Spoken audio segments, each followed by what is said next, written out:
ഹരേ കൃഷ്ണ. ഇന്ന് നമുക്ക് കാലഭൈരവാഷ്ടകത്തിന്റെ 4ാമത്തെ സ്റ്റാൻസ പഠിക്കാം. അതിന്റെ വരികൾ മനസ്സിലാക്കാം, അതിന്റെ അർത്ഥവും മനസ്സിലാക്കാം.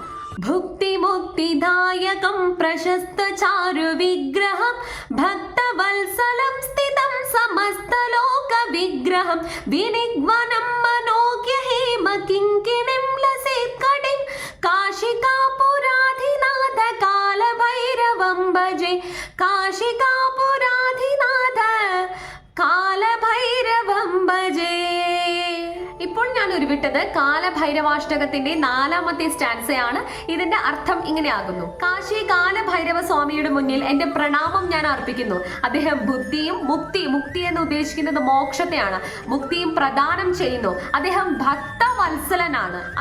അദ്ദേഹത്തിന്റെ ശരീരത്തിൽ അതിമനോഹരമായിട്ടുള്ള കിങ്കിണി എന്ന് ഉദ്ദേശിക്കുന്നത് ഇവിടെ മണികളെയാണ്, മണികൾ ധരിച്ചിരിക്കുന്നു എന്നതാണ്. കാശി നഗരം വാഴുന്ന കാലഭൈരവ സ്വാമിയുടെ മുന്നിൽ എന്റെ പ്രണാമവും എന്റെ ഭക്തിയും ഞാൻ എന്നും സമർപ്പിക്കുന്നു എന്നതാണ് ഈ 4 വരികളുടെ അർത്ഥം.